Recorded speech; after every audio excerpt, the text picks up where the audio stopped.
Jesus is Lord. Purihin po natin ang Panginoon, no? Binabati ko po ang buong kapulungan, no? Sa ating mga napakagandang mga awitin. Isang mapagpalang umaga sa lahat. Binabati ko ang mga kabalikat ko, ang mga kamanggagawa ko kay Kristo. Binabati ko ang mga kapatid sa Paisawan, Bagakabataan, sa ating mga senior citizens, at doon sa mga matyagang nanonood sa ating YouTube channel, no? Isang mapagpalang umaga po sa inyong lahat, no? Na-enjoy ba ninyo yung mga awitan natin? Marami po hindi nakakasabay dahil medyo bago po yung mga iba, no? Pero yung huling inawit namin ay lumang awitin niya na inaawit namin niya sa lumang church nung araw, no? So bago po tayo magsimula at bago natin talakayin ang paksa ngayong umaga, bayaan niyo magtanong po muna ako ng ilang katanungan. How do we know we have faith in God? Nananampalataya ba talaga tayo sa Diyos? Nananalig ba tayo sa kapangyarihan at katotohanan ng Biblia? Nagtitiwala po ba tayo sa mga pangako natin ng Panginoon Diyos? Totoo ba ang kanyang kabutihan, pag-ibig at kapangyarihan? Sinusunod ba natin ang kanyang mga utos at namumuhay ayon sa kanyang kalooban? Regular po ba tayong nakikipag-usap sa kanya sa pamamagitan ng panalangin? At ibinabahagi ba natin ang ating mga patotoo, damdamin, at mga alalahanin sa kanya? Nakikita ba ang bunga ng Espiritu sa buhay natin? Ilan lamang po ito sa mga katanungang hinahanap natin bilang mga Kristiyano. Ngayong umaga, mabuti ay siyasatin natin ang ating pananampalataya at tingnan natin kung tayo ay totoong nananampalataya at sumusunod sa Kanya. Pakinggan natin ang paksa ngayon na may pamagat na faith toward God. Well, unang-una, have faith in God. Nilinaw ng Biblia na ang pananampalataya sa Panginoon ay kinakailangan upang makapasok sa dakilang kaligtasan ng Diyos. Ito po ay hindi natin maaaring pagdudahan. Ito po ay isang aral na kung saan ay inihanda ng Diyos sa puso ng mga mananampalataya. No? Letter A, faith is trust. In the Bible, faith is defined as, sabi po sa Hebrews 11:1, ang pananampalataya ay pagtitiwala na mangyayari ang ating mga inaasahan at katiyakan tungkol sa mga bagay na hindi nakikita. Yan po yung pananampalataya. Ang pananampalataya ay isang komplikadong konsepto na maaaring maunawaan sa iba't ibang paraan. Now, let me give you here's a comprehensive breakdown. Unang-una, nandiyan po yung trust. Sangkot sa pananampalataya ang pagtitiwala, no? Sa katangian, pangako, at sa banal na soberenya ng Diyos. Ikalawa, nandiyan yung belief. Nangangailangan to ng paniniwala sa pag-iral ng Diyos, sa Kanyang salita, at sa Kanyang mga plano para sa ating buhay. Kasama rin po dyan yung confidence. Nagbibigay ito sa atin ng tiwala sa kakayahan ng Diyos na tuparin ang Kanyang mga pangako at gawin ang lahat para sa ating ikabubuti. Lastly, nandiyan po yung obedience. Ang pananampalataya ay nangangailangan ng pagsunod sa mga utos at patnubay ng Diyos kahit na hindi natin nauunawaan ang kahihinatnan. Mahalaga po kasi yun no? Yung awit kanina ay isang awit na nagpapaalala sa atin sa kabutihan ng Diyos. Kung ano yung kanya mga ginawa at kung ano naman yung mga kalalabasan nito. Sabi nga po sa 2 Pedro sa 3:18, sabing ganon, magpatuloy kayong lumago sa kagandahang loob at sa pagkakilala sa ating Panginoon at tagapagligtas na si Jesucristo. Sa Kanyang kaluwalhatian, ngayon at magpakilanman. Amen. Kailangan magpatuloy lumago Sabi naman ni Apostol Pedro sa iglesia ng mga Epeso ay sa 4:13, hanggang makamtan natin ang iisang pananampalataya at pagkakilala sa anak ng Diyos at maging ganap ang ating pagkatao ayon sa pagiging ganap ni Kristo. Importante po yan. Kilala natin kung sino yung pinanampalatayanan natin, alam natin kung bakit tayo nanampalataya, at ano ang ibubunga ng pananampalatayang ito. Now, let's go to letter B. Faith is agreeing with God's Word. This is very, very important. Kasama sa pananampalataya ang pagsang-ayon sa sinasabi ng Diyos sa Kanyang salita, ang Biblia. Kapag meron tayong pananampalataya, sinasabi natin na nagtitiwala ako sa salita ng Diyos at sumasang-ayon ako sa sinasabi nito tungkol sa Kanya, sa aking sarili at sa mundo. Ang pananampalataya po sa Diyos ay umaasa ng walang pag-aalinlangang katiyakan sa katotohanan ng patotoo ng Diyos, kahit na hindi ito sinusuporta ng anumang katibayan. Umaasa tayo ng walang patid na katiyakan sa katuparan ng Kanyang mga pangako, kahit na ang nakikita natin ay tila laban sa katuparan nito. Mahalaga po ito sapagkat sabi po sa Hebreo 11:6, ganito po, kung hindi tayo sumasampalataya sa Diyos, hindi natin siya mabibigyang kaluguran. Sapagkat ang sino mang lumalapit sa Diyos ay dapat sumampalatayang may Diyos na nagbibigay ng gantimpala sa mga nananalig sa Kanya. Importante po yan, ang pananampalataya sa Diyos, no? So, hindi lamang nananampalataya.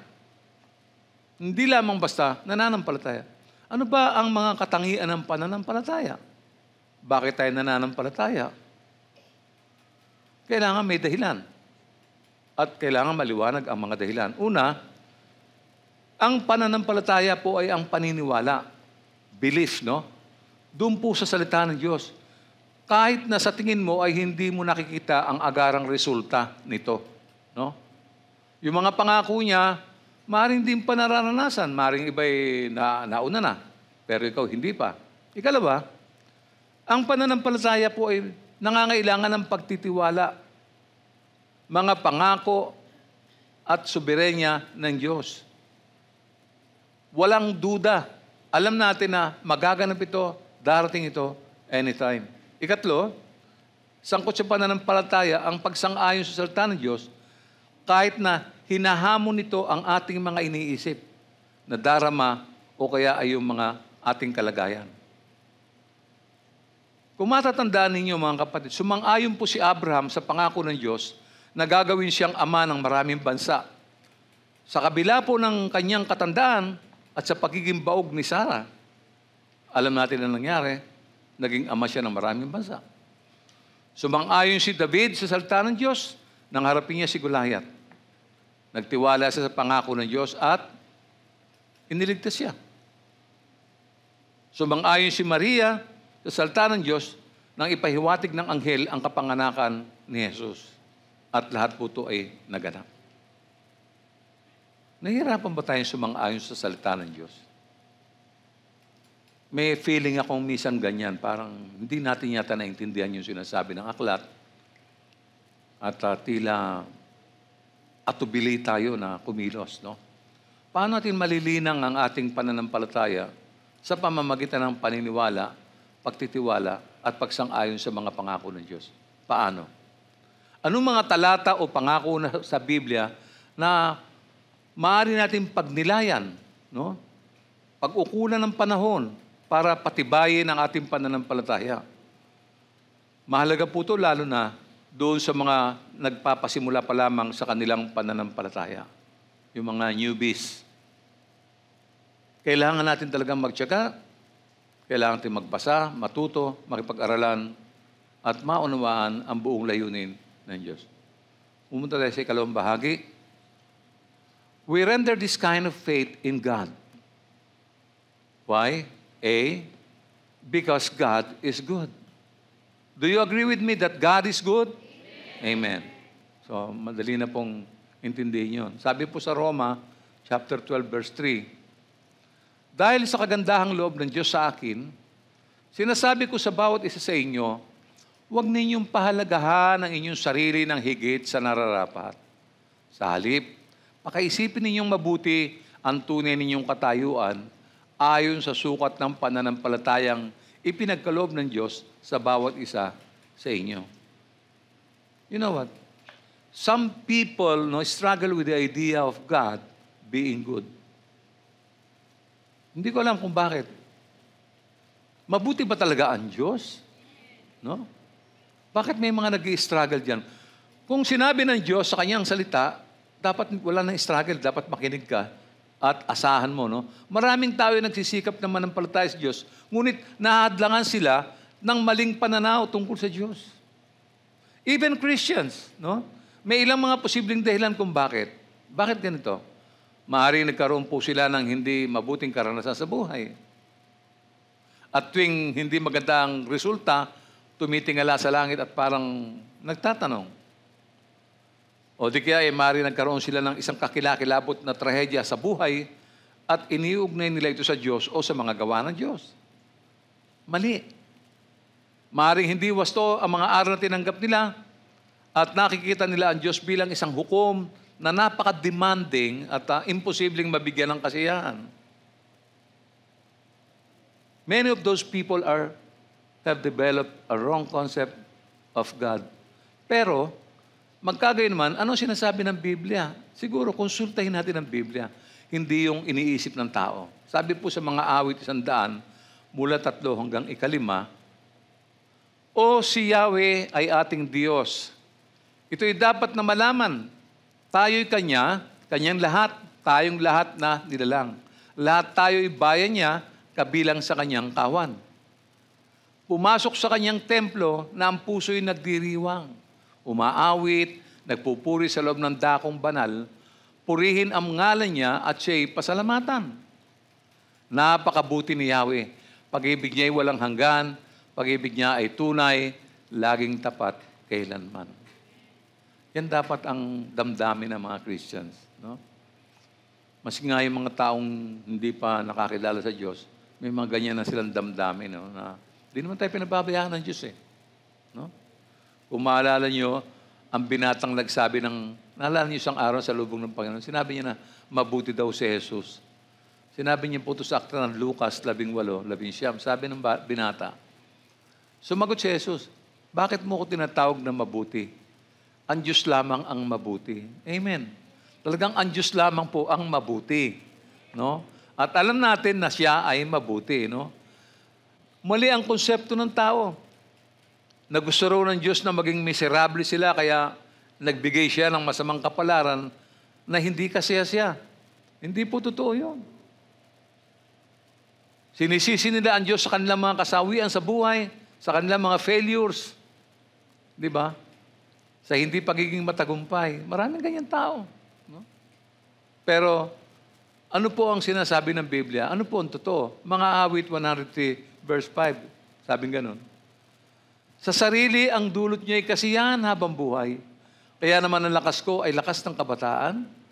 Katulad ng sa agila, ang taglay kong kalakasan. Mas magandang pakinggan sa wikang English yan eh. Sabi sa verse 5, Who satisfies your desires with good things, so that your youth is renewed like the eagles. Marang, alam mo yun, may konting masarap ang lasa, no? Itinatampok ng talatang ito, no, ang kakayahan ng Diyos na bigyang kasiyahan ang ating spiritual na pagkagutom at pagkauhaw. May ganun ba tayong damdamin? Nauuhaw ba tayo? Nagugutom ba tayo sa Kanyang salita? Kasi kung hindi magiging totoo yung Biblia. No, ha? No? Binibigyan kasiyahan ng Diyos ang ating mga hangarin. No? Hindi sa kung ano ang gusto natin, kundi sa kung ano ang makakabuti sa atin.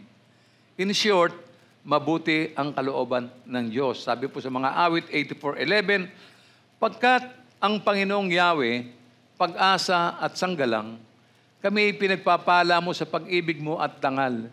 Hindi siya nagkakait ng mabuting mga bagay sa sino mang ang gawain ay matuwid at marangal. Sino mang ang gawain ay matuwid at marangal. Huwag naman umasa ng biyaya yung mga taong ang ginagawa maghapon puro kasalanan. No?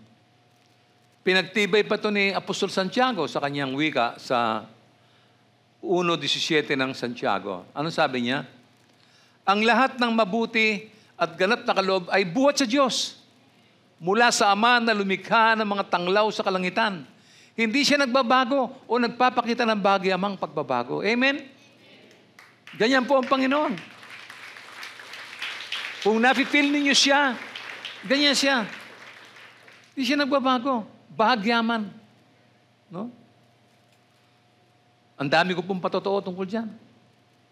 No? Kaya, every Friday, ang sarap magpatotoo eh. I am just surprised na parang tinitipid natin yung, ayaw natin makilala ang Diyos sa kanyang kabutihan, hindi ko ipagtatapat yung patotoo ko, ayoko malaman nila. No? Sinisikil natin, no? Ang mga patotoong ito, ayaw natin ilantad ang kabutihan ng Diyos. Pinipigil natin. Mali po yan. Ha? Naalala mo, ilang beses ka nagkasakit, ilang beses kang pinagaling ng Panginoon, ilang beses ka na emergency, ilang beses kang tinawid ng Diyos. Ilang beses sinolve ng Panginoon yung problema mo. Bakit mo pinipigil? Ba't ayaw mo iparinig sa madla kung gaano kabuti ang Diyos? Di ba? Di ba? Lahat ng mabuti at ganap na kaloob ay buhat sa Diyos. Ang linaw po niya. Mula sa Ama na lumikha ng mga tanglaw sa kalangitan. Hindi siya nagbabago o nagpapakita ng bagyamang pagbabago. Binibigyan tayo ng Diyos ng mabubuting kaloob. Ito ay mga kaloob na angkop para sa atin. Pero dapat nyo maintindihan na ang angkop sa isang tao ay hindi maaaring angkop para sa iba. No? Ang mga kaloob ng Diyos ay mabuti dahil mas kilala niya tayo kaysa sa ating sarili. Alam ng Diyos ang kailangan mo. Alam ng Diyos ang kailangan niya. Alam ng kung anong kailangan natin. Alam ng Panginoon yun. Iba-iba. Iba-iba po yan. May nagsasabi naman na, narinig ko ito no? Na dinidisiplina daw siya ng Diyos dahil galit sa Kanya. Mali po yung konseptong ito at hindi totoo. Ano po ang sinasabi ng Biblia? Ano po yung totoo? Hebreo, basahin natin Hebreo 12:6-8. Ano po sabi? Sapagkat dinidisiplina ng Panginoon ang mga minamahal niya at pinapalo ang itinuturing niyang anak. Intindihin niyo mabuti yun. Anak ka ba niya? Tatamaan ka. Papaluin ka. Dinidisiplina ka. Intindihin mo yun? Kasi ama mo siya, anak ka. Oh. Pag ikaw tinatamaan na anong gagawin mo at may latay ng konti, verse 7, tiisin ninyo ang lahat ng hirap bilang pagtutuwid ng isang ama dahil ito'y nagpapakilalang kayo'y tinatanggap ng Diyos bilang tunay niyang mga anak. Sinong anak ang hindi dinidisiplina ng kanyang ama? O kaya may tama ka. Kasi minsan matigas ang ulo natin. Paulit-ulit ang paalala ng Diyos, hindi po natin inintindi. Binabaliwala natin feeling na Christian naman tayo, lagi naman andyan yung grace ng Lord, lagi akong patatawarin ng Panginoon. Come on. Tatamaan ka. Naintindihan mo yun? Bakit ka tatamaan? Sabi sa verse 8, kung ang pagdidisiplina na ginagawa sa lahat ng anak ay hindi gagawin sa inyo, hindi kayo tunay na mga anak, kundi kayo'y mga anak sa labas. In short, hindi ka kabilang sa paghahari ng Diyos. Nakikinig ka ba? Ilang beses mo nang ginagawa, ilang beses ka nang tinamaan, ayaw mo pa rin tumigil. Kaya nagkakawid-dang-wid-dang ang buhay natin. Hingi ka ng prayer sa kapatid. Pag-pray mo naman kami. Pag-pray mo ako. Kasi may tama ka na naman. Dinidisiplina ng Diyos sina Adan at Eva dahil sa pagsuway sa kanyang utos. Matuwid ang disiplinang ito. Dinidisiplina ng Diyos ang mga Israelita dahil sa kanilang pagsuway at idolatry. Tinamaan sila. Dinisiplina ng Diyos si David dahil sa kanyang kasalanan kay Bathsheba. Hindi ho nakalusot yun. Ang haba ng trahedya ng buhay ni David dahil sa kasalanan ngayon. Kasi nga anak siya eh. Hindi ka maaaring konsintihin ng iyong ama. No? Kaya magpasalamat ka pagka dinidisiplina ka. Pag sa church may nagre-rebuke sa'yo. Pag kami nagpapaalala sa'yo, huwag mong patigasin yung puso mo. Ibig sabihin, kinikilala ng Diyos ang pagiging anak mo. Ganon yun. Pag hindi ka na pinapansin ng Diyos, abay wala na. Wala na. Hinahayaan ka lang niya. Sige. Maglamira ka dyan. Bahala ka sa buhay mo. Huh? Maling konsepto na sabihin na nilikha ng Diyos ang ilang masasamang bagay upang magdala ng kasamaan sa mundo. Is this what the Bible say? Genesis chapter 1 verse 31. Pakinggan niyo. Pinagbasa ng Diyos ang lahat niyang ginawa at lubos siyang nasiyahan. Lumipas ang gabi at sumapit ang umaga, yun ang ika-6 na araw. Wala hong paltos, wala hong sira. Ginawa ng Diyos ang sanlibutan, ang laman nito, ang mga tao nito, ginawa niya perfect. Lahat ng nilikha ng Diyos ay mabuti, perfecto, pero sinira ng diablo. Siya nagpasimula ng kasalanan, siya yung magnanakaw, pumapatay at sumisira sa mga bagay na nilikha ng Diyos. You have to understand that. Kaya kailangan mo kasama lagi ang Panginoon. May mga ilan naman nagsasabi na ang Diyos daw ay hinahatol ang tao sa kanyang kasalanan. No? Parang nasisiyan daw ang Diyos na hinahatulan niya yung mga tao. Ano, sadista ba ang Diyos? No? Ito ba ang sinasabi ng Biblia? Basahin natin sa mga awit 103, verse 8. Ano sabi? Si Yahweh ay mahabagit, mapagmahal. Hindi madaling magalit, wagas ang pag-ibig. Ilang beses kang gumawa ng kasalanan? Ilang beses pinalampas ng Diyos yung kasalanan na yan? Ilang beses ka nagsinungaling? Di ba? Ilang beses kang late sa gawain ng Panginoon ng Sunday? Na hindi ka nga marunong gumalang eh. Di ba? Templo yung pupuntahan mo, kaya ka pupunta ron para sumamba sa Kanya, itataas ang kanyang banal na pangalan, and then you came late. Di ba? Nasaan ang paggalang mo? Nasaan ang respeto mo? Na hindi mo ginagalang, pati mga kapatid, nauna sa'yo. Eh, ikaw late ka. Di ba? Oh, di ba? Tapos kung magdadamdam ang Diyos, mag-iisip ka na, parang wala sa katwiran ang Diyos. Mali po yun.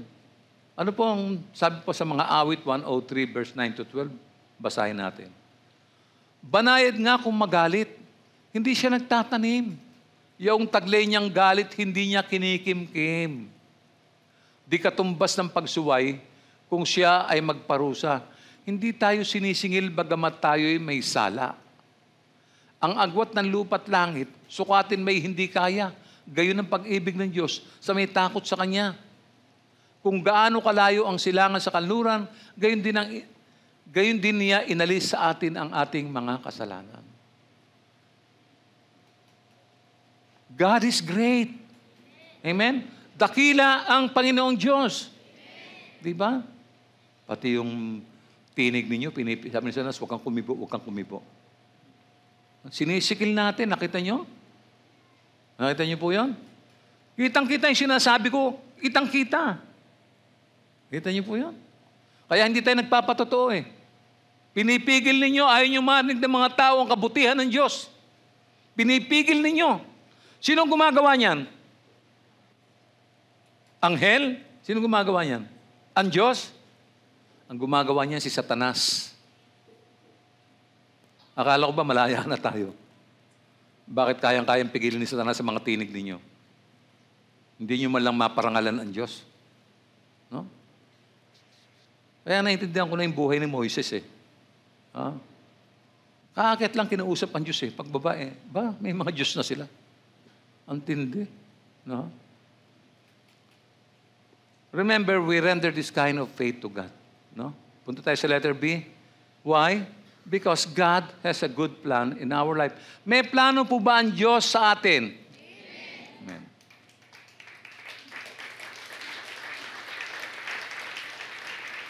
Yung unang pumalakpak, excited sa plano ng Diyos. Yung iba, wala lang.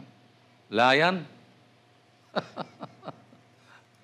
Ang ganda nitong oras ng preaching talaga eh. Makikita mo kung sino nakikinig sa hindi eh. Baka napatay ko kaya yung stove. Naalala pa yung sa bahay. Naisira ko kaya yung pintuan. Wala ang focus sa church. No? Because God has a good plan in our life. Maaring mga mabubuting plano ng Diyos sa tao. Maraming mga mabubuting plano ang Diyos sa tao. Sa halip, ano po ang iginanti nila sa mabubuting plano ng Diyos? Akalain nyo yung nangyari sa bagong tipan, ikinuwento na pala sa lumang tipan. Basahin natin ang hinanakit ng Diyos sa mga Israelita sa Genesis. Genesis, lumang tipan, chapter 50, verse 20. Ano sabi? Masama nga ang inyong ginawa sa akin, subalit ipinahintulot yun ng Diyos para sa kabutihan, at dahil do'y naligtas ang marami ngayon. Ito po yung ginawa ni Christ sa New Testament, pero binabanggit na sa Old Testament. No? Kaya nagsalita ang propetang si Jeremias sa utos ng Diyos sa harapan ng kanyang mga kababayan. Ito sinabi ni Jeremias sa 29:11. Sapagkat batid kong lubos ang mga plano ko para sa inyo. Batid kong lubos ang mga plano ko sa inyo. Mga planong hindi nyo ikakasama, kundi para sa inyong ikabubuti. Ito yung mga planong magdudulot sa inyo ng kinabukasang punong-puno ng pag-asa. Get niyo po yun? Ha? Excited ba tayo? Diba? Alam, pagka yung pag-asa pinag-uusapan, yung plano, siyempre, excited ka. What's in for me, Lord? No? Hindi lamang to sa bagong tipan, ganito naman yung mababasa natin sa Roma 8:28. Tingnan nyo. Alam nating sa lahat ng bagay ay gumagawa ang Diyos para sa ikabubuti ng mga nagmamahal sa Kanya. Silang mga tinawag ayon sa Kanyang layunin. Those who are called, those who are chosen. Yan ang ginagawa ng Panginoon. Marami pa rin mga tao nag-i-struggle sa pananampalataya sa Diyos dahil ang kanilang isipan ay na-program sa mga mas madaling tanggapin ang kabiguan kaysa tagumpay. Marami sa atin loser. Ang hirap ng buhay, hindi ko na kaya to. Give up na ako. Yan ang gusto ni Satanas. Give up ka na. Ang hirap intindihin ng salita ng Panginoon, kaya minsan ayoko na umattend eh. Ganyan. Yan ang attitude natin. No? Tapos magdadahilan na tayo ng sakit ng ulo, sakit ng katawan. No? Kaya hindi nagiging matibay. Mas sinatanggap natin yung kasawian kaysa sa pagpapala. No? Kapag naiintindihan natin ang katangian at kalikasan ng Diyos, nagiging mas madaling panampalatayanan ang Diyos. Pagka ganon. No? Magagawa ng Diyos ang kanyang mga pangako. Katunayan, iniligtas ng Diyos ang mga lumapit kay Jesus. Lahat ng mga taong lumalapit sa Kanya, iniligtas niya. Tinulungan niya. At itong Hebreos 7:25, napakatibay. Ano sabi? Dahil dito, lubusan niyang maililigtas ang lahat ng lumalapit sa Diyos sa pamamagitan niya, sapagkat siya'y nabubuhay magpakailanman upang mamagitan para sa kanila. Tagapamagitan sa lahat. Siya po ang namamagitan para sa kanila. Ano pa ang kailangan ng tao? Ano pa ang kailangan ng Christian? Kayang patawarin ng Diyos ang ating mga kasalanan, gaano man ito kalaki. Do you believe that? Kahit gaano kalaki, pastor? Kahit gaano kalaki. Paano po kung nakapatay ako? Humingi ka ba ng tawad? Pinatawad ka ng Diyos. E paano yung crime mo? Makukulong ka. Pero wala ka ng kasalanan sa Diyos, pinatawad ka na. Pagdudusaan mo na lang yung ginawa mong kalokohan. O doon sa mga nag-aalinlangan na patatawarin ng Diyos, kahit ano pa yung kasalanan mo, makinig ka. Mateo 12:31. Kaya't sinasabi ko sa inyo, mapapatawad ang anumang kasalanan at paglapastangan, ngunit hindi patatawarin ang anumang paglapastangan sa Espiritu. Yan ang iwasan mo. Don't blaspheme against God. Lalo na yung Espiritu Santo, huwag mong paglaruan yan. Don't make a joke out of it. Mag-ingat po tayo. No, ha? Lahat ng kasalanan po. Ha? Magagawa din ng Diyos na buksan ang mga mata ng mga bulag. Physically or spiritually. Lahat naman tayo dati, mga bulag tayo eh. Sabi nga ng TV, nasa harapan mo na! Hindi pa natin nakikita kasi nga bulag tayo eh. Di ba? Kailan nabuksan ang mga mata natin? Kailan natin naintindihan ang Ebanghelyo ng Panginoon? Sabi po sa Mateo 9:28, nang si Jesus ay nasa labas ng bahay, lumapit sa kanya ang mga bulag. Tinanong sila ni Jesus, naniniwala ba kayo na mapapagaling ko kayo? Opo, Panginoon, sagot nila. Pinagaling sila ng Panginoon. Bakit? Kasi nanalig sila eh. Don't doubt the word of God. Pag may sinabi ang Panginoon, plano, pangako, tanggapin mo yun, kapatid, at pasalamatan mo ang Diyos. No? Dati ako, hindi ko po nakikita lahat yan eh. Tama yung sinabi, bulag nga tayo. No? Pero ngayon, nagawa rin linisin ng Panginoon ang ketungin at mga sakit na walang lunas. Di ba? Sino sa inyo ang may nararanasang sakit ngayon? Tinanggihan ka na ba ng doktor? No? Maluba ang sakit mo ba? Ha? At tila nawalan ka na ba ng pag-asa? Ang tanong ko naman, may imposible ba sa Diyos? Pag nilapit mo. Marcos 1:40, isang taong may ketong ang lumapit kay Jesus, lumuhod ito at nagmakaawa. Kung nais po ninyo, ako'y inyong mapapagaling at magagawang malinis. Ang tindi ng ano nito, ng faith nito. Dapat ganyan. Walang struggle. Lord, alam ko makapangyarihan ka. Napagaling mo yung ketungin. Napagaling mo yung babaeng inaagasan ng dugo.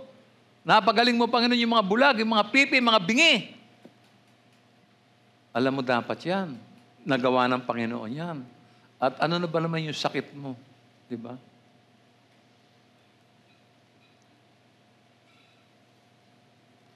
Lucas 1:37, sabi gano'n, ang karugtong nito, sapagkat walang anumang bagay na hindi kayang gawin ang Diyos. Do you believe that? Do you believe that?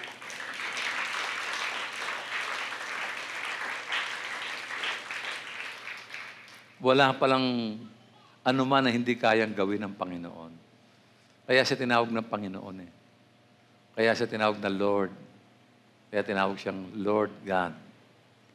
Everything on earth, lahat po, kaya niya. Yung buhawi, bagyo, mga bumabagsak na kabundukan, kaya pong pigilin ng Diyos yan. Lahat ng bagay magagawa niya. Nagawa nga niyang mabigay ng tubig mula sa bato eh. At mana mula sa langit eh. Mula po sa wala. Nagawa niyang gawin yun. Nagawa nga niyang sumagana ang biyaya sa atin eh. Isipin mo, nakapasok yung grace ng Lord sa atin. Dumating yung time na nag-decide tayo, we accepted Christ as our Lord and Savior.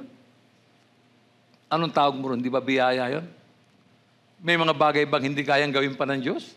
2 Corinthians chapter 9 verse 8. Magagawa ng Diyos na pasaganain kayo sa lahat ng bagay at higit pa sa inyong pangangailangan upang may magamit kayo sa pagkakawang gawa. Sobra-sobra. No? Kaya sinobra ng Panginoon yun, hindi for savings. Listen, church. Kaya minsan may sobra kayong pera, hindi po pang savings yun. Yun ay minsan pangkawang gawa. Tulungan mo yung mga taong hindi pa nakakilala sa Panginoon. Ano ba naman yung mag-pledge ka ng sagot ko na yung tricycle mo every Sunday. Yung savings mo, hindi na kailangan i-save yun. Alam mo, ang savings sa langit, hindi po sa bangko. Yung bangko nagsasara. Yung bangkong pinagkatiwalaan ko noong 1970, nagsara, General Bank. Yung natitira kong pera, nilagay ko sa bangko, nasunog yung tindahan. Nung kukunin ko yung pera, magwi-withdraw ko, sarado po yung bangko. Gen Bank sa Binondo. Isang buwan ako lumalakad na para nakalutang at hindi sumasayad ang paa sa lupa. Para akong hibang. Hindi ko alam saan ako pupunta. Mahirap asahan yung mga savings na yan. Magtanim ka, mag-save ka sa langit. Sa gawain ng Panginoon. Mag-pledge ka. Kapatid, sagot ko na yung tsinelas mo. Kung gusto mo sapatos, i-upgrade mo ng konti. Gawin mo ang sapatos yan. Magagawa ng Diyos ang labis na sagana sa lahat ng maaari nating hilingin o hingin. Ano po ang katibayan nito? Ano ang katibayan? Ano matibay na katibayan nito? Efeso 3:20. Sa Kanya na makakagawa ng higit pa kaysa maaari nating hilingin at isipin, sa pamamagitan ng kanyang kapangyarihang naghahari sa atin. Everything, kapatid. Noong araw, hindi ko alam na ganyan ang Diyos. Akala ko, Diyos lang siya, ganon. Hindi ko alam na. Mas naalala ko, umattend ako ng Sunday school. Doon sa mga, meron kami Sunday school ng bata kami. Naalala ko lang yung pinahinto ni Jesus yung bagyo. Sabi ko, magician. Oo. Ang tingin ko noon, magikero pa nga. Yun, bata pa ako noon. Natatandaan ko pa yung mga aral na yan. Hindi ko lubos na kilala ang Diyos eh. Nabuo lamang ang Diyos sa isipan ko nung makilala ko siya at tanggapin ko siya sa puso ko. Doon ko lang talaga lubos na napaka-makapangyarihan pala niya. Grabe, no? Lahat pala ng bagay kaya niyang ayusin. Buhay na magulo, mag-asawang away, mga anak na perwisyo.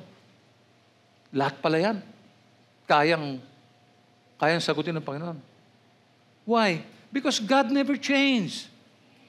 He is God from the beginning. God has no end. He's so powerful. No? Mahirap magtiwala sa anumang bagay na nagbabago, tandaan nyo, no? Dahil hindi natin alam kung ano ang ating magiging katayuan sa hinaharap. Dahil pabago-bago, no? So remember that God is unchanging, no? God is unchanging, no? He does not change. Anong katibayan nito? Malakyas 3:6-7. Ako si Yahweh, hindi pa kayo lubusang nalilipol sapagkat hindi ako nagbabago sa aking pangako. Subalit tulad ng inyong mga ninuno, tumalikod kayo at sinuway ninyo ang aking mga kautusan. Manumbalik kayo sa akin at manunumbalik din ako sa inyo, sabi ni Yahweh na makapangyarihan sa lahat. Nakita niyo? Itinatanong ninyo, paano kami manunumbalik sa inyo? Tanong nila. Bukas ang ebanghelyo ni Kristo hanggang ngayon. Ang sino man ay maaaring makapanumbalik sa Diyos sa pamamagitan ni Kristo. Nakita niyo kinanta natin nga na yung huling-huling kanta na. Go forth. Bukas ang ebanghelyo. Number 2, the character of God does not change. Santiago 1:17-18, puro scripture po ito. Ang lahat ng mabuti at ganap na kaloob ay buhat sa Diyos mula sa Ama na lumikha ng tanglaw sa kalangitan. Hindi siya nagbabago o nagpapakita ng bahagyamang pagbabago. Niloob niyang tayo'y maging anak niya sa pamamagitan ng salita ng katotohanan upang tayo maging pangunahing higit kaysa lahat ng kanyang mga nilalang. Very special ang tao para sa Diyos. Ganyan? Ano pa sabi sa Hebreo 13:8? Si Jesu Kristo ay hindi magbabago kailanman. Siya ay kahapon, ngayon at bukas. Secured ka sa Diyos mo kahit anong panahon. Kahapon, ngayon at bukas, secured ka sa Panginoon.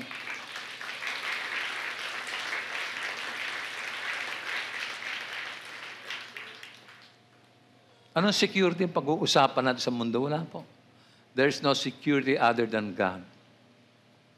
Secured ang kaluluwa mo, mamatay ka man, mabubuhay kang muli at makakapiling mo siya. Natatawa nga ako, ikwento kami sa morning devotion. Wala ka ng problema. Wala ka ng mga utang. Di ba? Wala na. Yung inaalala mo sakit, wala ka na rin sakit. Sabi naman ng isang kapatid sa akin, Pastor, paano yun? Parang wala nang challenge ang buhay. Ang gusto mo ng challenge? Gusto mo ng kabiguan? Gusto mo ng mga ganon? Gusto mo ng mga kwentong pang-radyo? Ha? Sa langit, wala ka ng problema. Di ba? Yung hindi ka na magsasayang, magluluto para kumain. Wala pong ganun sa langit. No? May kapayapaan ka. Wala kang naalala yung panahon, yung ulan, araw, gabi. Wala na po yun. Wala na. Ano pa? Number 3, sabi niya, His truth never changed. Mali yung kwan. His truth never changed. No, ha? His truth never changed. Ano po sabi ni Isaiah tungkol dito? Nasa 40 po, 7-8. Ano sabi ni Isaiah? Sabi ni Isaiah, natutuyo ang damo, kumukupas ang mga bulaklak. Kapag sila'y mahipa ng hangin mula kay Yahweh, Tunay ngang ang tao ay tulad ng damo. Oo, ang damo'y nalalanta at kumukupa sa mga bulaklak. Ngunit ang salita ng ating Diyos ay mananatili magpakailanman. Ayan. Ayan. Meron pa, number 4. Number 4, His ways do not change. No? Malakyas 3:6. Ang hirap maghanap nito, no? Malakyas 3:6. Ako si Yahweh, hindi pa kayo lubusang nalilipol sapagkat hindi ako nagbabago sa aking pangako. Hindi siya nagbabago. No? Ano pa? Number 5, His purposes do not change. Mga bilang 23:19.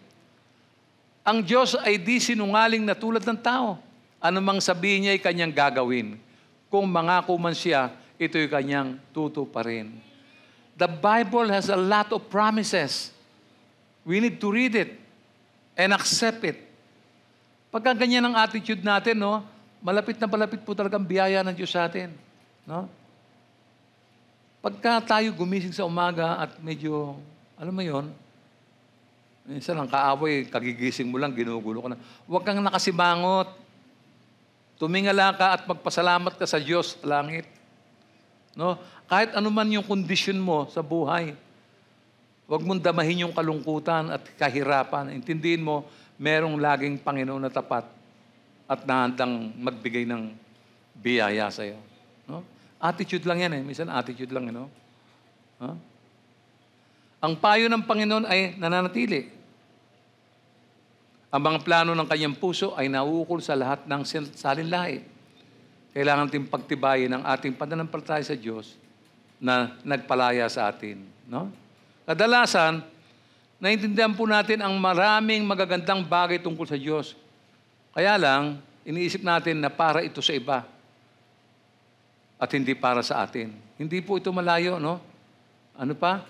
God is not an impersonal God. And because of Christ, number 1, you have been adopted by Father God. Tandaan mo, kapatid yan, isaksak mo sa isip mo yan. Hindi ka naman kaano-ano ng Diyos, pero ikaw ay inampun niya. At ngayon ay inaalagaan niya, pinapalusog, dinamitan, at inaalayan ng biyaya. Pag-isipan mo yan. Sabi po ng Roma 8:16 hanggang 17, ang Espiritu ay nagpapatotoo kasama ng ating Espiritu na tayo'y mga anak ng Diyos. Dama mo ba yan? Anak ka ba ng Diyos? Hello? Sino po anak ng Diyos? Taas ang kamay. Meron bang anak ng demonyo rito? Wala. So lahat anak ng Diyos. Ano sabi sa 17? Ang yamang mga anak at yamang mga anak, tayo'y mga tagapagmana ng Diyos at kasamang tagapagmana ni Kristo. Sapagkat kung tayo kasama niya sa pagtitiis, tayo makakasama niya sa kanyang kaluwalhatian.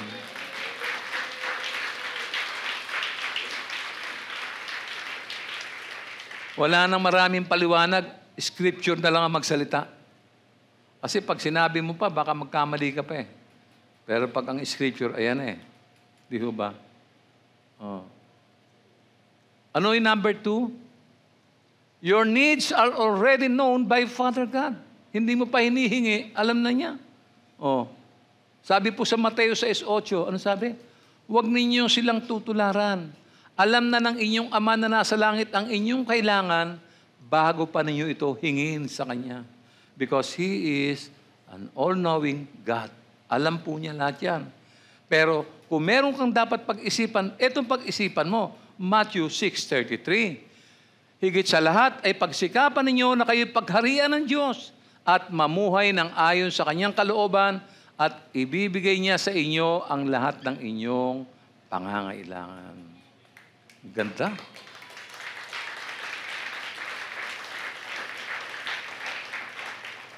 Lahat po yan totoo. Nararanasan ko po yan. No? Number 3, you have full access to God. Totoo ba yan, Pastor? Meron ba akong access sa Panginoon? Meron po. Huh? Meron po. Huwag kayo mag-isip na, ay nakakaya, ang layo ng Panginoon. Malayo ang langit sa lupa. Hindi po. Meron kang full access. Hebreo 4:16. Kaya't huwag kayong mag-atubiling lumapit sa trono ng mahabaging Diyos upang makamta natin ang habag at kalinga sa panahon ng ating pangangailangan. Kita nyo? Nangangailangan po ba tayo? Marami ba tayong mga pangangailangan? Definitely, marami. No? Pagkain, inumin, pag-aaral, upa, bayarin, etc., etc. Can you imagine, when trouble comes, wala ang Panginoon? Ano mangyayari sa iyo? Kaya maraming tao, they resort to drugs. Because they thought, wala nang pag-asa. They resort to drugs. Ang feeling kasi nila yung drugs, maaaliw sila eh. Oh, yung mga droga. Oh, di ba? Yung isang apo, nanghingi ng pera sa lola, hindi binigyan ng lola, minartilyo ulo, patay. Nagpatotoo dito sa church yun. Meron namang kapangalan ko pa, Orlando. Nagpatotoo na rin dito yun. Yung kapatid niya, patay yung nanay niya. Patay yung nanay niya. Pinaglalamayan ng mga tao. Dumating yung tatay niya. Siyempre, yung tatay hindi rin mabuting ama. Habang pinapanood ng tatay yung nanay, pinalo rin ng martilyo sa ulo, patay din. Sabay silang nilibing. Nakadroga eh. Hindi niyo? Feeling kasi nila, wala ang Diyos, walang pag-asa. Malayo sila sa Diyos eh. So naghanap sila ng paglilibangan nila. Kaya ang resulta, yan ang problema natin sa paligid. Ang dami nang hold up, nangaagaw ng cellphone, nananaksak, nang-hostage. Bakit? Hindi presence ang Panginoon sa puso nila. Kaya mapapalad yung mga taong nasa church eh. Kasi nakakapakinig sila. Pero dapat, when they hear, anong kasunod nun? They obey and then finally they share. Dapat ganon, no? Roman number 3, let's go to Roman 3. Express faith in every believer's heart. Letter A, open our heart to the Word of God. Buksan niyo ang puso niyo sa salita ng Diyos, no? Mahalaga po yan, sabi ni Apostol Pablo sa Roma 10:17. Kaya't ang pananampalataya ay bunga ng pakikinig at ang pakikinig naman ay bunga ng pangangaral tungkol kay Kristo. Ano pa? Hindi lang bubuksan ang puso. Confess with your mouth that Jesus is Lord. Ipatotoo mo sa mga tao, mapakinggan nila na merong pag-asa, na merong Diyos na bumaba sa lupa, nagkatawang tao para abutin ang problema ng tao. Ikwento mo. Ipahayag mo sa kanila. Kasi mali yung konsepto natin. Binabasa lamang natin ang Biblia pero hindi natin naintindihan kung ano sinasabi ng Biblia. Sinabi nga rito, di ba? Confess with your mouth that Jesus is Lord. Ano po sabi ni Apostol Pablo sa Roma 10:9? Ano sabi niya? Kung ipapahayag ng inyong labi si Jesus ay Panginoon at buong puso kayong sasampalataya na siya muling binuhay ng Diyos, maliligtas ka. Ang ibig po sabihin niya, simple lang po, no? Ipahayag mo sa labi si Jesus na Panginoon. Ikwento mo, you share it. You don't just listen. You obey, you share, no? At kung buong puso mong ginagawa at pinanampalatayaan mo yan na binuhay nga ng Diyos si Jesus, maliligtas ka na sabi. Hindi po yung kino-confess lang naniniwala ako, I confess that Jesus is Lord. Hindi po. Confess it in front of people. Confess Jesus, that Jesus is Lord. Sharing, yan ang ibig sabihin yan. You share. No? Hindi po pansarili lang yan. No?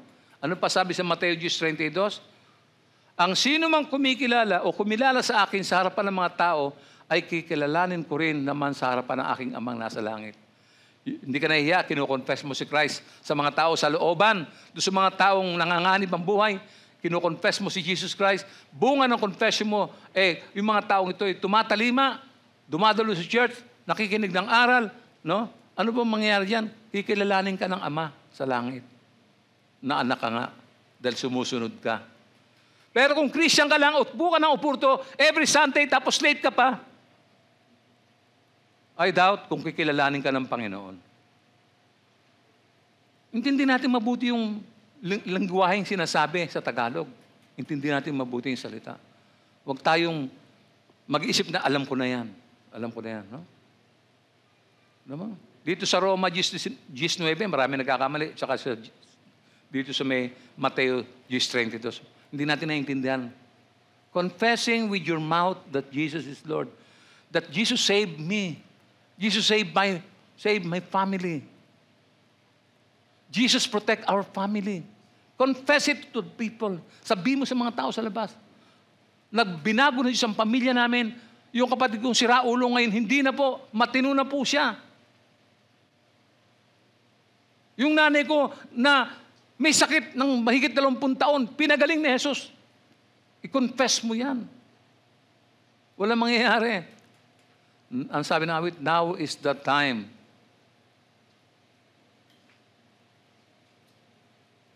Walang kwenta yung atin lang tayo ng atin dito para pleasing one another. Uy, anong baon mo? Palabok? Ay, palabok din dala ko eh. Walang kwenta yan. Walang tayong mapupulot na magandang... Letter C, obey the word of life. Napakahalaga nitong talatang ito. Babasahin ko po sa inyo. Santiago 2:14. Listen carefully. Mga kapatid, ano ang mapapala ng isang tao kung sabihin mang niyang siya'y may pananampalataya, ngunit hindi naman niya ito ipinapatunayan sa gawa? Maliligtas ba siya ng ganong uri ng pananampalataya? Favorite subject ni brother, Johnny. Oo. Yan ang paborito ni brother Johnny. Kasi marami tayong pananampalataya. Wala namang gawa. Verse 17, gayon din naman patay ang pananampalatayang walang kalakip na gawa. Dead. 18. Ngunit may nagsasabi, may pananampalataya ka at may gawa naman ako. Ipakita mo sa akin ang iyong pananampalatayang walang kasamang gawa. At ipapakita ko naman sa iyo ang aking pananampalataya sa pamamagitan ng aking mga gawa. You just listen. Come and listen, listen, listen. Weekly, daily, listen. Nothing happened. Verse 19. Sumasampalataya ka na ang Diyos ay isa, hindi ba? Mabuti yan. Ang mga demonyo man ay sumasampalataya rin at nanginginig pa. So anong lamang mo sa demonyo? Pareho lang kayo. Pareho lang kayo. Hindi nakakalamang ang demonyo sa'yo. Andun ka lang sa bahay nyo, sa comfort ng tahanan nyo, enjoy ka, na-enjoy mo yung buhay mo, na-enjoy mo yung pagkain mo. Hindi mo naalala saan ang gagaling yung kinakain mo. Ang bagsik, kapatid, Wala, ganun talaga po yan eh. Isang araw, susumahin ng Diyos lahat yan eh. Ano sabi? Verse 20. Isa kang hangal. Nais mo pa bang patunayan ko sa iyo na walang kabuluhan ang pananampalatayang walang kasamang gawa? Kaya nga sabi sa 23, natupad ang sinasabi ng kasulatan, si Abraham ay sumasampalataya sa Diyos at dahil dito, siya ay tinuring ng Diyos bilang isang taong matuwid. Di tinawag siyang kaibigan ng Diyos. Tinawag siyang... Diyan ninyo makikita na itinuturing na matuwid ang isang tao dahil sa kanyang mga gawa at di dahil sa kanyang pananampalataya lamang. No?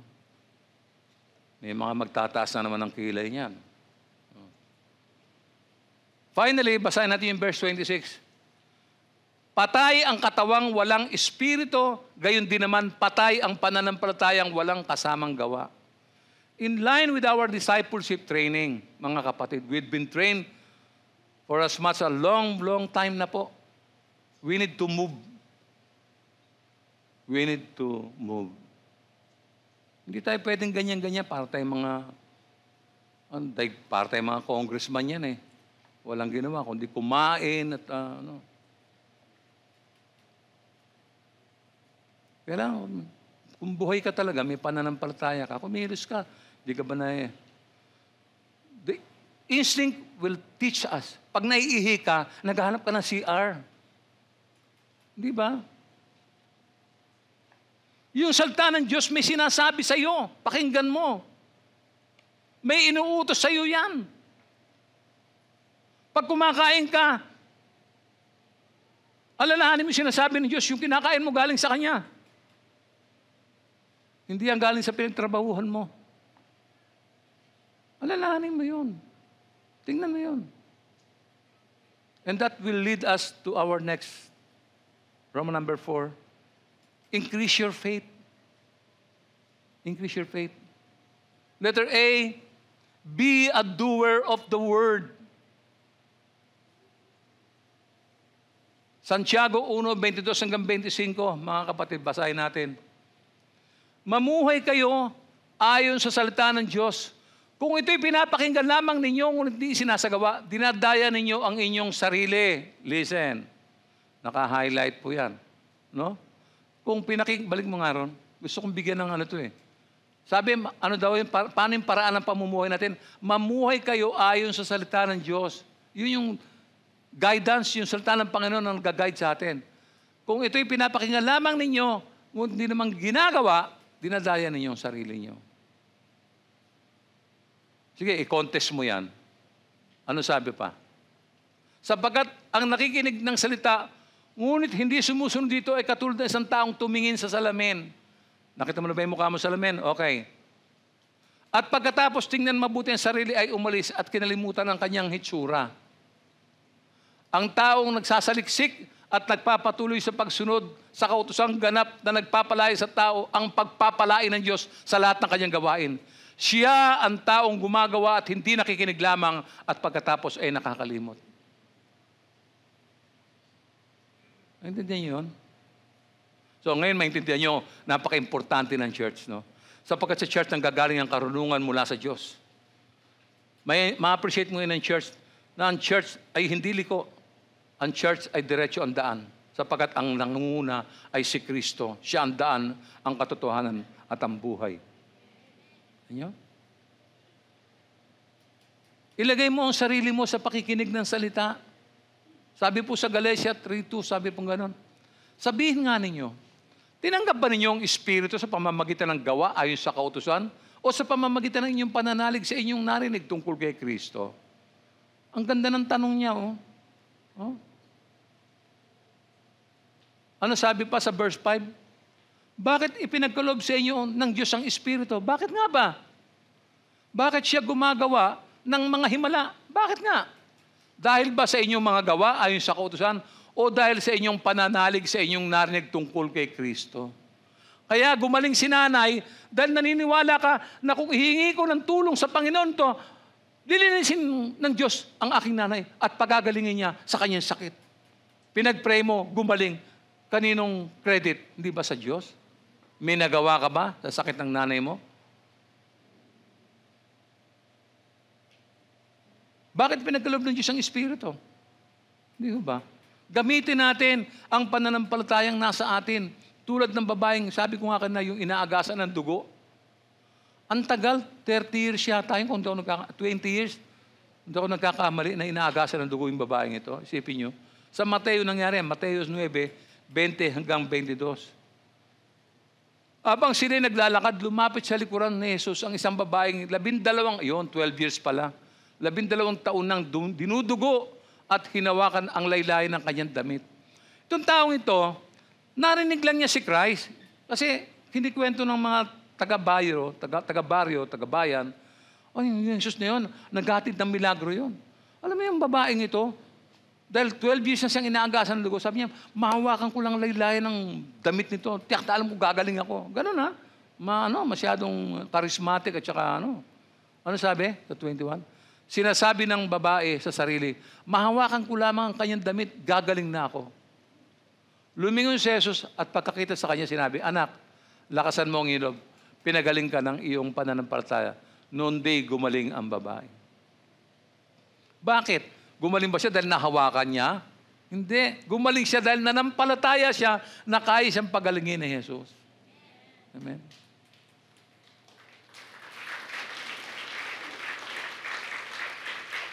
Noon din, gumaling ang babae. No? Marami pa akong gustong sabihin. Pero ngayon nakita ko, unti-unti na po nagkakahugis yung mga pinaghirapan natin. Hindi tayo mabibigo. Basta magpapatuloy lang tayo sa ginagawa natin. Huwag tayong ma-discourage at saka huwag tayong maging negative, mag-isip ng negative. Huwag. Isipin natin na itong pagkakataon natin habang may panahon tayo, habang may buhay tayo, ito po yung panahon na tinawag tayo ng Panginoon. This is our cause. No? Kaya, sa akin pong pagtatapos, no? Sa akin pagtatapos, kung tunay kang alagad ni Jesus, pakinggan mo po ito ha. Kung tunay kang alagad ni Jesus, magkakaroon ka ng pagnanais na maglingkod. No? Maglingkod upang ibahagi ang iyong pananampalataya sa iba. Ito ay nagpapakita ng iyong pagsunod sa Panginoon. Hindi ka lang nakikinig. Sumusunod ka bilang likas na nananampalataya sa Diyos. Ganito po ang pinangako niya sa mga tumalima sa kanyang panawagan. Sabi niya, listen, obey, and share. You listen, you obey, you share. Sabi po sa Aklat ng Mga Gawa 1:8, subalit, tatanggap kayo ng kapangyarihang paglabas sa inyo o pagbaba sa inyo ng Espiritu Santo at kayo'y magiging mga saksi ko sa Jerusalem, sa buong Judea at sa Samaria at hanggang dulo sa dulo ng daigdig. Huwag kang manalig sa kakayahan mo, umasa ka sa Holy Spirit. No? Nakita mo na, nakilala mo na si Christ. Siya ang nagligtas sa'yo. Siya nagbigay sa'yo ng second chance. No? Huwag ka nang mag-isip ng malalim pa. No? Kinikilala natin ang ating limitasyon at pagtitiwala sa Diyos na ang ating pananampalataya ay wala sa ating sarili, kundi sa Kanya. Ito ay ayon po kay Apostol Pablo sa 1 Corinthians chapter 2, verse 5. Upang ang inyong pananampalataya ay masandig sa kapangyarihan ng Diyos at hindi sa karunungan ng tao. Listen. No? Upang ang inyong pananampalataya ay masandig sa kapangyarihan ng Diyos at hindi sa karunungan ng tao. 2 Corinthians chapter 3, verse 5. Kung sa aming sarili lamang ay wala kaming kakayahang gawin ito. Amen. Subalit, ang aming kakayahan ay kaloob ng Diyos. Kaya natin ito mga kapatid. Sama-sama tayo, buong lakas, buong sipag, at buong pagtupad at pagsunod sa Diyos. Kakayanan natin. Hindi tayo maaaring tawaging anak ng Diyos kung hindi tayo susunod sa Kanya. Sapagkat ang bugtong na anak ng Diyos ay sumunod sa Kanyang Ama. No? The prophet Isaiah speaks of God's redemption and restoration of Israel as well as His ultimate plan for the world. God wanted to save everyone. Hindi exempted ang bagong baryo. Kung gustong iligtas ng Diyos ang buong mundo, lalo-lalo na po yung mga maralita at dukwa sa loob ng bagong baryo, no? Panahon na upang tumalima tayo sa panawagan ng Diyos at makamtan ang kaluguran ng Diyos. Purihin po natin ang Panginoon. Tumayo po tayong lahat. Tumayo po tayong lahat. Tayo po ay manalangin. Pinasasalamatan namin, Ama, ang iyong pag-ibig at patnubay sa pamamagitan ng iyong kamanghamanghang mga biyaya. Salamat sa banal na Espiritu na kumikilos sa amin upang matupad namin ang iyong mga layunin. Tulungan mo kami, Ama, at samahan habang ipinapahayag ang iyong masaganang biyaya ng kagandahang loob sa aming mga mahal sa buhay, mga kaibigan at kakilala. Tulungan mo kami, Panginoon, na ilaan ang aming panahon, na sundin ang iyong buong kalooban, na abutin iyong mga tao sa aming kapaligiran upang lalo kang madakila sa aming mga buhay. Ipagkaloob mo, O Panginoon, na anuman ang sinabi ng aming mga labi ay manalig kami sa aming mga puso at kung anuman ang aming pananaligan ay aming may sasagawa sa aming mga buhay. Sa pamamagitan ng aming Panginoon, sana makita sa aming mga buhay ang kagandahan ng Panginoong Jesucristo habang kami humahayo sa siling ng iyong patnubay. Ito po ang aming panalangin sa pangalan ni Jesus. Amen. Tanggapin natin ang pagpapala ng Diyos sa umagang ito. Aliwin nawa kayo ng ating Panginoong Jesus at ng ating Diyos Ama na umibig sa atin at dahil sa kanyang kagandahang loob ay nagbigay sa atin ng hindi nagbabagong lakas ng loob at matibay na pag-asa. Bigyan nawa kayo ng matatag na kalooban upang maipahayag ninyo at maisagawa ang lahat ng mabuti at ang lahat ng pinagpala ay magsabi ng